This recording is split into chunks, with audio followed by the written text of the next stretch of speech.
ప్రపంచానికి తలమానికమైన రాజధాని అని చెప్పి 29 గ్రామాలా నువ్వు చెప్పేది? నువ్వే చెప్తూ మున్సిపాలిటీ అవుతుంది అనేసి మరి ఎందుకు ప్రకటించడు? ఈయన చెప్పినట్టు ఇప్పుడు మచిలీపట్నంతో కూడా కలిపేసేసి అమరావతి అనే పెట్టు పేరు, రాజధాని తీసుకురా.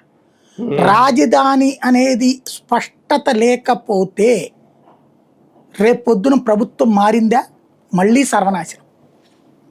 ఉన్న బిల్డింగ్లు ఎవడో కోల్చడు, వెళ్ళాలి కదండి, జనం రావాలి కదా. ఇప్పుడు రియల్ ఎస్టేట్ వెంచర్లో ఉండే దరిద్రం ఏంటంటే ఒక అపార్ట్మెంట్ కడతా ఉంటాడు, కడతన్నప్పుడే కొనుక్కోవాలి జనాలు 50%, అప్పుడు అది వైబుల్ ప్రాజెక్ట్. కడతన్నప్పుడు ఎవడూ కొనలేదు అనుకోండి, మొత్తం కట్టాక బోర్డు పెట్టాడు అనుకోండి, ఎవడూ రాడు, అదో దెయ్యాల కొంపగా మారుతుంది. లేదా కడతన్నప్పుడు ఒక 5-10 మందో వచ్చి కొనుక్కుని అడ్వాన్స్ ఇచ్చి ఆ తర్వాత కట్టలేదు అనుకోండి, అదో తలనొప్పి.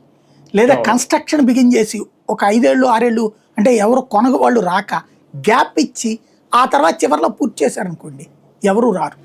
ఆడమ్మా 5 ఏళ్ళు కట్టాడు రాడు అంటాడు, ఏమైందో తెలియదు అంటాడు. ఫస్ట్ మనకి పెళ్ళిళ్ళల్లో రియల్ ఎస్టేట్లో నోటి మాట చాలా ముఖ్యం. ఒక అమ్మాయికి పెళ్లి సంబంధం చూసినప్పుడు వాడు పెళ్లి కొడుకు వెళ్తే యాక్సిడెంట్ అయ్యాడు. రెండోసారి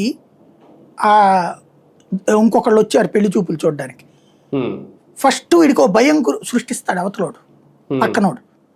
మొన్ననే వాడు యాక్సిడెంట్ కొద్దిగా జాగ్రత్తగా పోరా అంటాడు. పొరపాటు వీడు భయంతో గబక్కనే తను తగిలింది అనుకోండి, అమ్మాయికి ఐరన్ ముద్ర వేసేస్తారు, ఐరన్ లెగ్ ముద్ర వేసేస్తారు.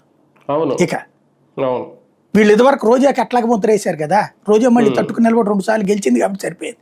లేకపోతే జీవితకాలం ఇప్పటికి కూడా జనసేన వాళ్ళు రోజా మీద ఐరన్ లెగ్ ముద్ర వేస్తారు.